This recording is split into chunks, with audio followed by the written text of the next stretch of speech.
Hi there, thank you so much for joining me today. This is Julie DiMatteo from thepaperpixie.com.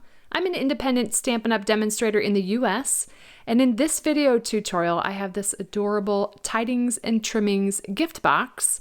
And actually inside of it I have one of the Little Debbie's Christmas tree cakes, a really fun treat for the holidays. Here's what the box looks like, and I found this at my local Walmart. It's a really great size box. Obviously so many other things will fit in here besides the Little Debbie's Christmas tree cakes. You could also slip a gift card in here as well, which would be great for a teacher gift. Now the finished dimensions of this box are 2 3/4 inches tall by 4 inches wide by 1 1/4 inches deep. And I've got a little Velcro closure there. And we're using the Tidings and Trimmings bundle from the annual catalog. You can find that on page 89 of the 2021 to 2022 annual catalog. And this is a really beautiful classic bundle.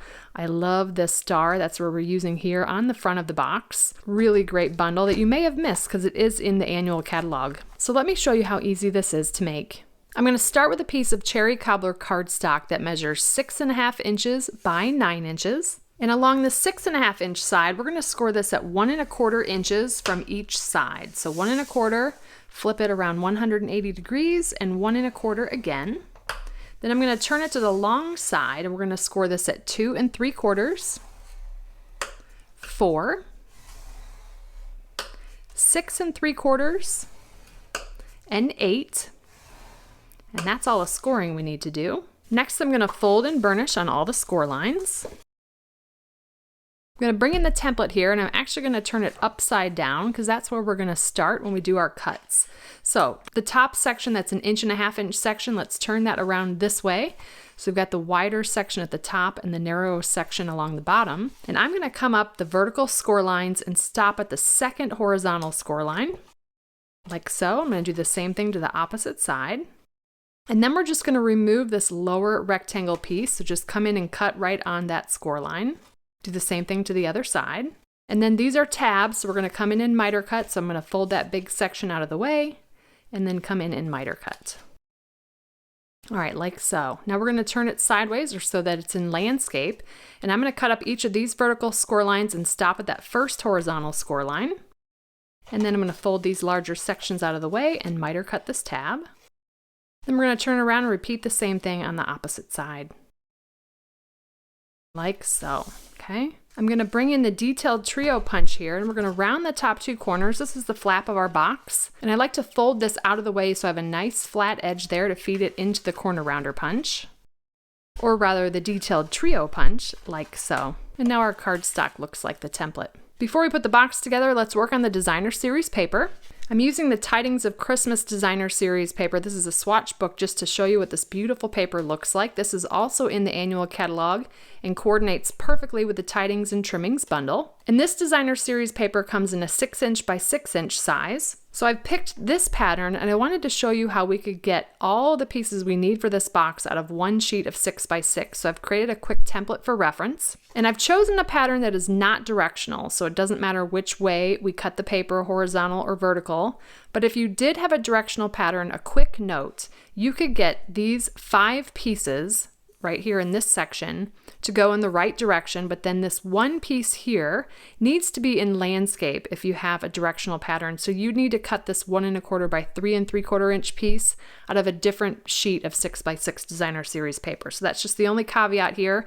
Since this is not directional, we can get all of these pieces out of one sheet of 6 by 6. And you have a little bit of extra to spare. So I thought I'd cut this on video to show you how I maximized my paper here.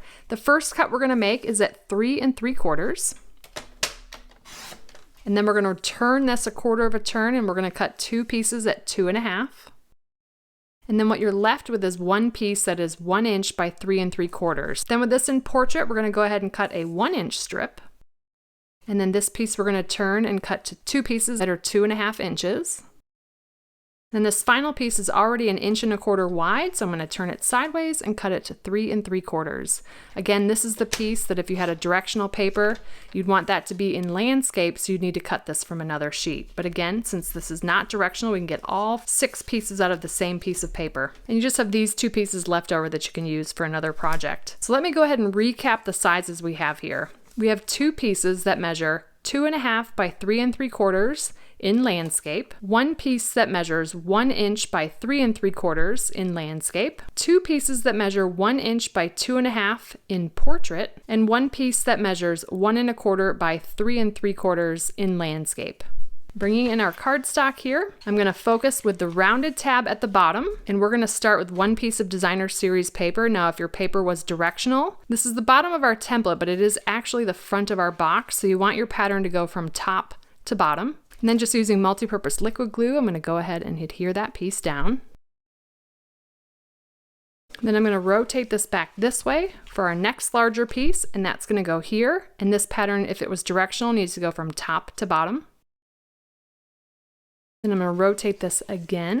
We're going to grab our next piece, which is 1 inch by 3 3/4, and we're going to adhere that here. Pattern, if it's directional, top to bottom. And then this piece measures 1 1/4 by 3 3/4. If this were directional, you want the pattern to go from top to bottom, but then we're going to round the bottom two corners on the detailed trio punch. And this piece is going to adhere to the flap here. And then finally, with the 1 inch by 2 1/2 inch pieces, we're going to adhere those right here on the top part, not the part that has the tabs attached.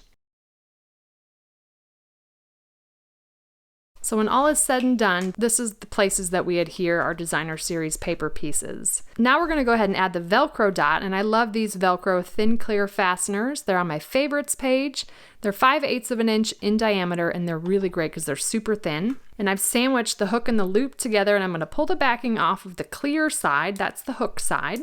And I'm going to go ahead and attach that right here to our top flap towards the top. Then remove the backing from the loop side, which is the more opaque side. And to line this up, I'm going to fold up from the bottom on the first score line and fold down from the top on the second score line. And those are going to line right up and lay flat over each other. And those Velcro dots are placed right where we want them to go. So just open that up and press those into place. And now we can put our box together. Here's how this is going to go together. I'm going to dry fit this before we add glue. We are going to fold up these sides. I'm going to actually attach the tab to the outside of the box. That's so that it doesn't get in the way of whatever gift you're putting in here on the inside. And then I'm going to adhere the side over top of that. The tab's going to be hidden there, but it's a different way to put this together. So all you need to do is to put glue here and here. And I'm going to go ahead and do that and show you. Now we can go ahead and adhere this. So again, the tab first and then the side. I'm going to get this side going as well. The tab and the side. And because this is liquid glue, it's going to give us a chance to line that right up in place. And we want to make sure that that's all lined up along the edge here and along the bottom. I'm holding my fingers on the inside to kind of pinch that together. Do the same thing on the other side. There we go. That's got a nice finish there on the edge. And now this box is ready for the gift. In this case, it is the Little Debbie Christmas tree cake. And that should fit perfectly in there. Again, you can slip a little gift card in there as well. Go ahead and close the box. And that Velcro is going to line up right where we need it.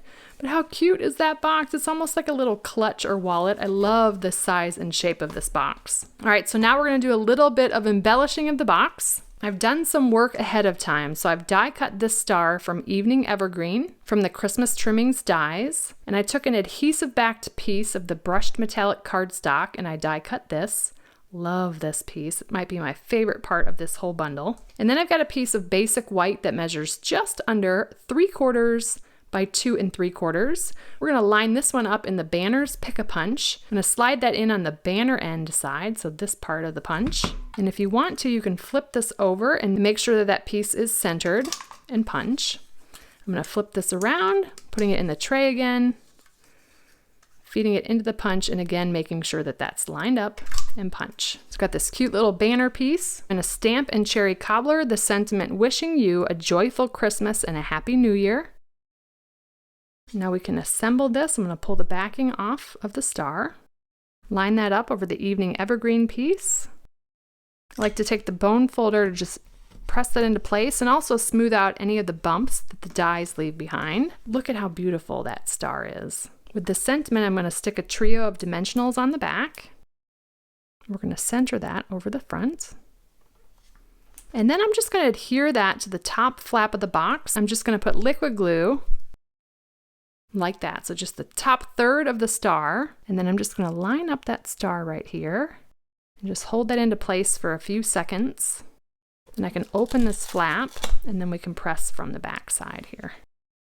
There we go. Go ahead and close that. I love the way that looks, but it needs one more thing. And I'm just going to grab a gilded gem here. Love bringing in that gold, and I'm just going to pop that right up on the sentiment piece. And there we have our Tidings and Trimmings gift box, sized to fit a Little Debbie's Christmas tree cake, but you can fit so many other things in here, like a handmade artisan soap, a handful of chocolates, a number of different treats. I'm sure you're going to find so many things to fit in here. And the other thing I love, that this will fit a gift card as well. So what a great gift for the holidays. Thank you so much for joining me today. If you enjoyed this video, please give me a thumbs up, subscribe to my channel, and hit that bell icon so you don't miss my next video. If you're interested in purchasing any of the Stampin' Up! Products I used today, they'll be linked in the description. And I'll also include a link to my detailed blog post with all project measurements, details, and pictures of the templates I shared today. I'd love to have you come visit me at thepaperpixie.com, where I post projects to inspire you. And if you don't want to miss a thing, you can subscribe to receive blog updates via email, and you'll receive an email each time I publish a new post. You can shop with me anytime at thepaperpixie.com/shop.